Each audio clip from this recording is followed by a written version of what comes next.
Antes de começar o vídeo, você que é inscrito, você que vai se inscrever, não se esqueça de ativar o sininho com as notificações do lado do se inscrever para receber toda e qualquer atualização do canal. Olá a todos que assistem o meu canal, eu sou o Marcos, sejam bem-vindos a mais um vídeo aqui no canal. E dessa vez, pessoal, trazendo para vocês mais um vídeo de análise. E hoje, como sempre, não é um vídeo de análise comum. Hoje chegou finalmente o dia da análise combo de Resident Evil, analisando a saga inteira. Eu venho trabalhando nessa análise, nessa saga, né, desde o ano passado. E com o trabalho dela surgiram diversos vídeos de Resident Evil, como a saga spin-off, né, que eu já fiz, que basicamente falando é uma análise de todos os games spin-off já lançados de Resident Evil. Além disso, a gente botou incluso nela as versões demo, falamos sobre trailer, falamos sobre versões mobile que tiveram de Resident Evil, tudo o que não era ligado à saga principal tá naquele vídeo. Então, se você não viu, mano, corre lá, o vídeo tá muito legal e deu muito trabalho para fazer.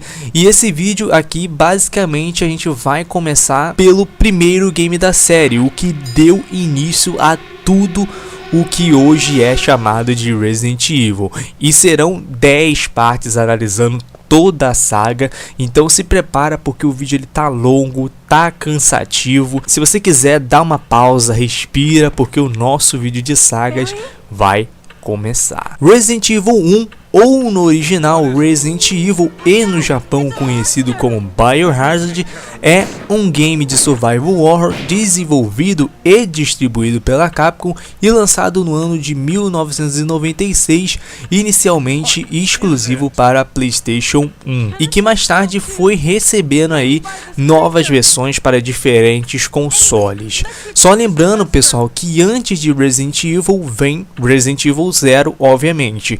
Eu sinceramente não vou falar de Resident Evil 0 aqui, nem muito menos do Remaster, até porque eu fiz um vídeo há um tempo atrás analisando ambos os games, né, que provavelmente vai estar aqui no card do canal aqui em cima. Então se você quiser conferir, vai lá, confere, que tá um vídeo muito legal. O que a gente pode dizer pelo menos do Remaster é algo que eu volto a falar sempre quando eu faço vídeos de Remaster, né, sempre quando eu jogo um Remaster eu sempre cito ele.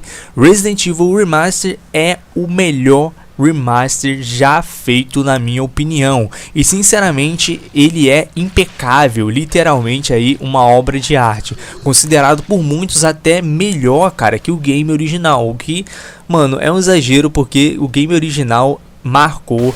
O game original ele fez tudo isso, né? Então ele tem todo o direito de ser melhor que o Remaster, né? E Resident Evil em seu lançamento foi um marco tanto para a cultura que hoje chamam de cultura zumbi, quanto para a indústria dos videogames. Até porque na época que Resident Evil foi lançado, pouquíssimos games se aventuravam aí por um lado mais adulto, né? Esse lado mais sombrio que o game tinha. Ainda mais com o PS1, né? Que tinha gráficos absurdamente realistas, por mais que hoje em dia pareça ridículo, né, esses gráficos aí que a gente tá vendo.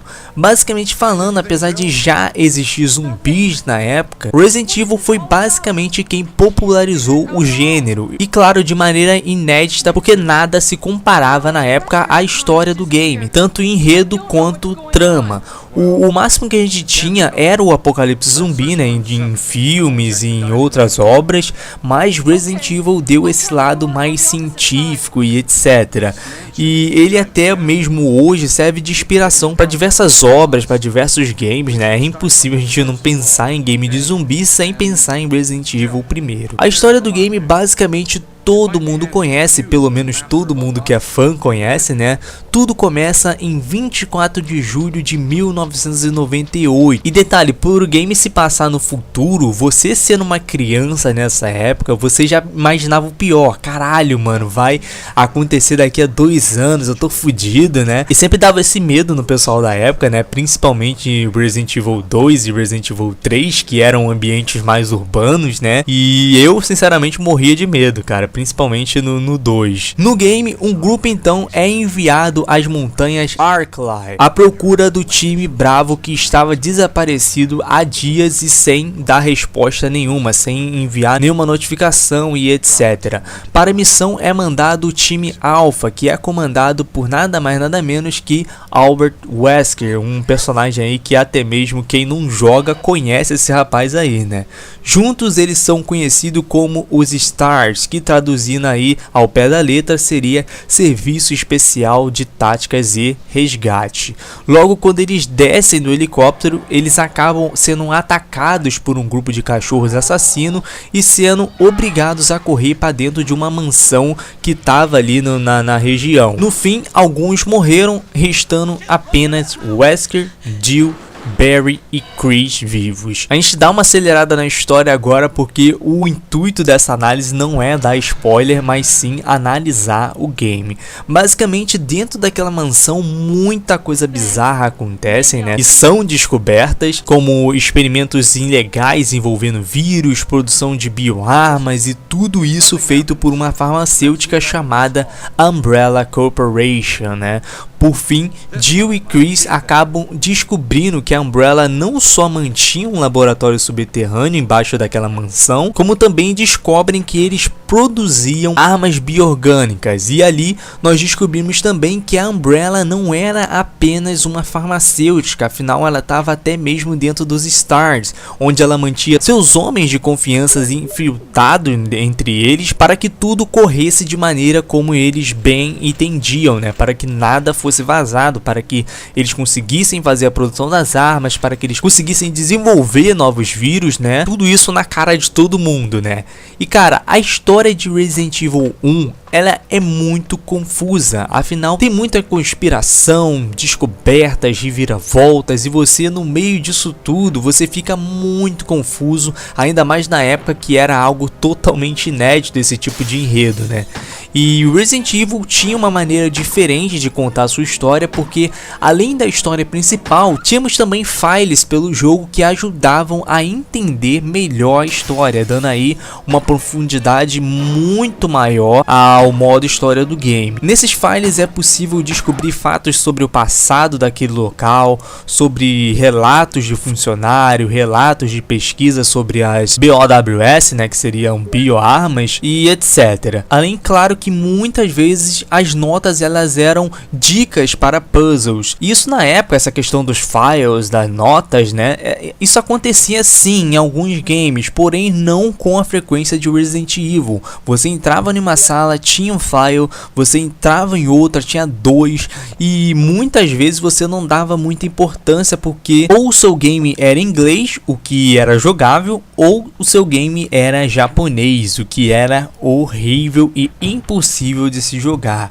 Mas aí que vinha a parte legal.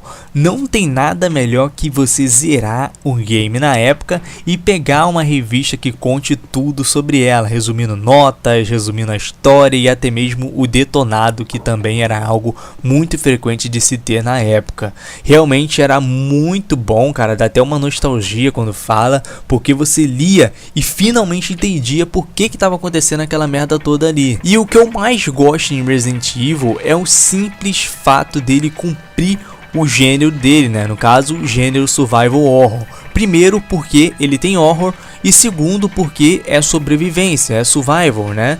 E o legal é que não existe um vilão de carne e osso no game. Apesar de sim ter um boss final, ele não é o vilão necessariamente do game. O monstro de verdade ali é a Umbrella. Então cabe você, o jogador, né, no caso Chris ou Jill, fugir dali vivo e contar ao mundo o que a Umbrella anda fazendo. Porque ela não somente estava botando a vida dos personagens em risco, mas como também toda a cidade de Raccoon City, que cá entre nós todo mundo sabe que deu merda isso aí, né? O legal de observar em Resident Evil também é que ele não foi feito para ter uma sequência. O próprio final ele já indica isso, né? Ou seja, a Umbrella ela deveria morrer ali e o Wesker morria ali também. E Chris, Jill, Brad, Rebecca, Barry, todos sairiam dali vivos e viveriam suas vidas aí normalmente. Quem diria, né? Brad vivo, porra. Mas o sucesso do game na época, cara, ele foi tão grande, mas tão grande, que estamos aí até hoje, né, com uma franquia de 20 anos e vários games. E em questão de história, cara, Resident Evil 1, como eu disse, ele é muito confuso, ele é muito duvidoso, ele tem uma história magnífica, porém cheia de furos. E por mais que você revire notas, jogue o game várias vezes, você não vai achar a resposta para elas, para esses furos no caso, né? Porém, como eu disse, Resident Evil 0 e Resident Evil Remake são obras de arte. A sua principal dúvida ao terminar o game é sobre o Bravo, né? O time Bravo. O que aconteceu com eles? Cadê eles? O que diabos fez a Rebecca parar naquele armário, né? E isso é muito pouco explicado no game. E por isso temos aí Resident Evil 0 que esclarece tudo isso, né? Dali a gente consegue saber como Rebecca foi parar naquele armário e foi encontrada por Chris. Já o remake, ele basicamente é o mesmo game em questão de história. Porém, ele fecha esses pequenos furos que o game principal tinha e acrescenta pequenas coisas que não tinham no game original, tudo para facilitar aí o entendimento da história. Por isso, para mim, cara, ele é uma obra de arte sem dúvidas. Se eu fosse dar uma nota aí pro game em questão de história, essa nota com certeza seria 8,5. Em questão de jogabilidade, a gente pode começar a falar sobre a jogabilidade pelo básico, né, o começo. Logo de início, é possível escolher entre Jill Valentine e Chris Redfield. A princípio, isso parece o básico, né, mulher ou homem para poder jogar. Porém, é aí que você se engana, cara. A escolha entre os dois personagens seria a dificuldade do game. Jill seria o modo fácil, eu sempre jogo com a Jill, né, porque é bem mais fácil que o Chris. E o Chris é o modo difícil, cara. É muito fácil de você perceber. Afinal, Jill, ela começa com pistola, acha munição muito fácil, entre aspas, né? E Chris começa com apenas uma faca e para você pegar uma pistola você tem que enfrentar uma pancada de zumbi. Nossa, velho, é horrível jogar com Chris. Fora que Jill possui 8 espaços no seu inventário e Chris possui apenas 6. E isso é de vital importância porque interfere muito na nossa jogatina, entre outros milhares de diferenças aí que tem entre os dois nas suas jogatinas.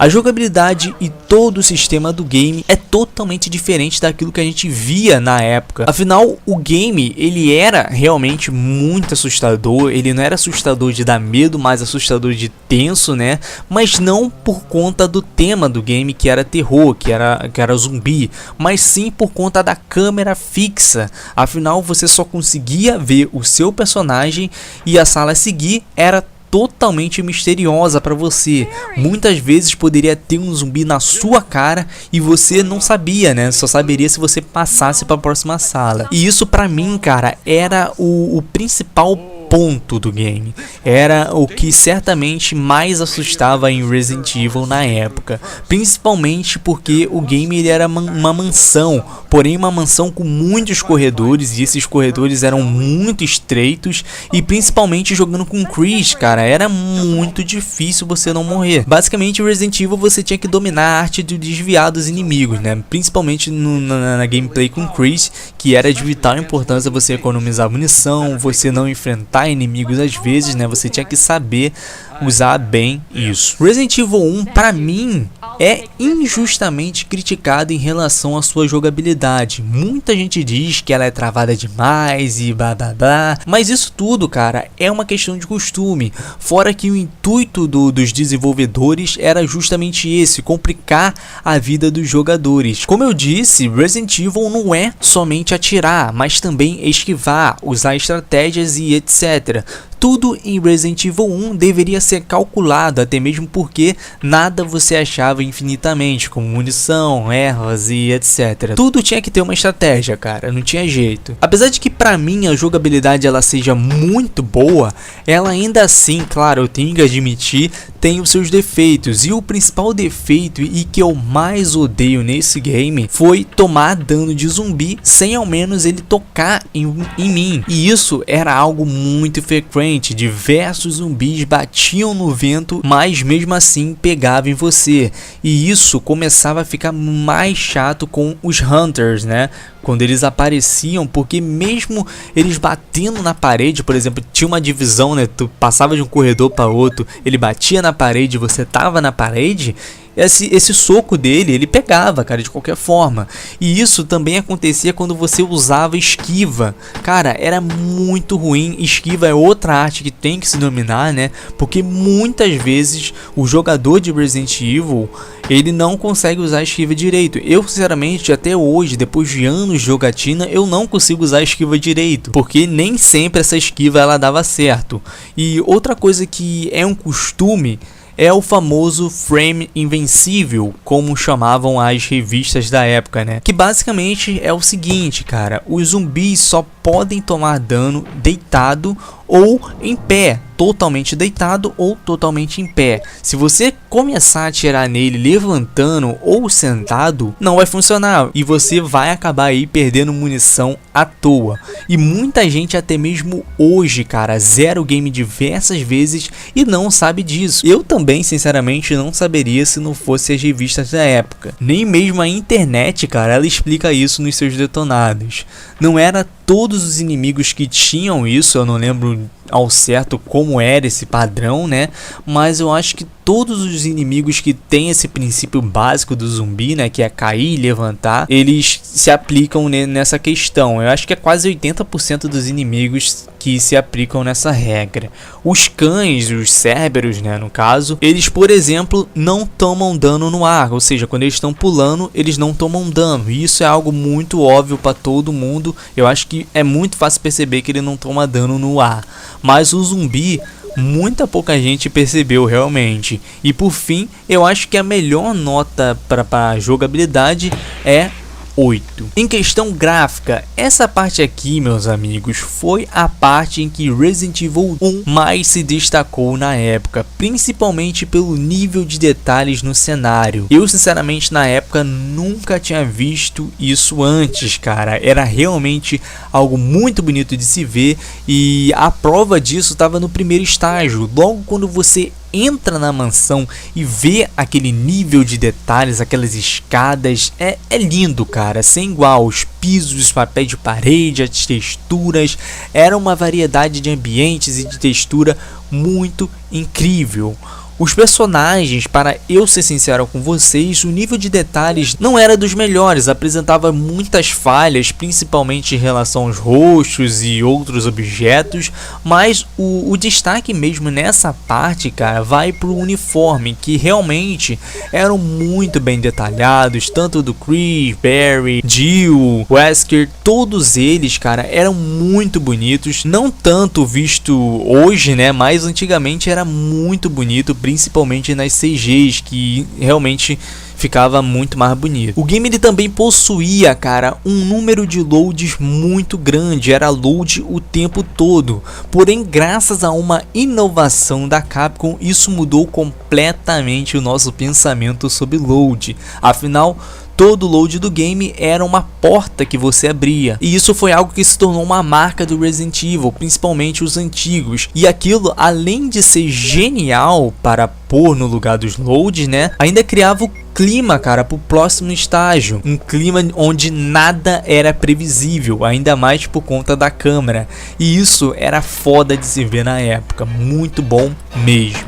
Resident Evil nessa questão gráfica, de fato, foi muito revolucionário. Primeiro, porque ele estava mais realista. Os games eles estavam aí passando do 2D para o 3D. O 3D ele já era o futuro nessa época e Resident Evil veio para evidenciar isso, né? Afinal, como dito anteriormente, ele foi um game muito diferente na época, principalmente em relação à violência e etc. Ele era tão real na época que muitas versões foram lançadas com cor do sangue diferente, né? Por exemplo, a cor verde, o que eu acho uma besteira, afinal, mesmo sendo verde, é sangue, velho. Estourou a cabeça do zumbi com uma 12 e saiu verde, continua sendo sangue, mas realmente na época era assim algo muito assustador. E quem não lembra daquela clássica imagem de abertura, né, dizendo que o game possuía cenas de violências e etc, mesmo não entendendo inglês, você já sabia, cara, que ia dar merda. E falando nisso, você ligar o PlayStation 1 de noite para jogar Resident Evil, velho, o medo já começava com aquela introdução do PlayStation que, nossa, velho, arrepia muito, dá muito medo aquela introdução.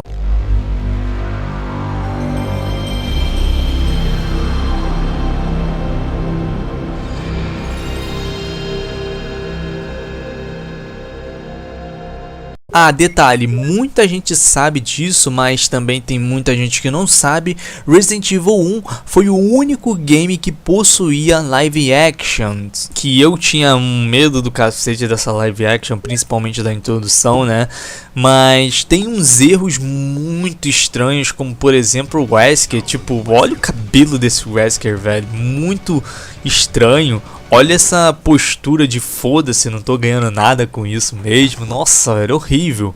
E, bom, em questão gráfica, eu acho que a melhor nota é 8, sem dúvidas. Em questão de áudio, na época, eu vou ser sincero com vocês, a gente não ligava muito pro áudio, mas olhando hoje, dá pra ver que o áudio era muito bom, cara. Digo, o áudio geral do game, porque o áudio da dublagem, mano, até mesmo pra época, era ruim, era horrível, na verdade. Tanto em atuação, quanto na própria qualidade da dublagem, que, mano, era terrível, era insuportável de ouvir.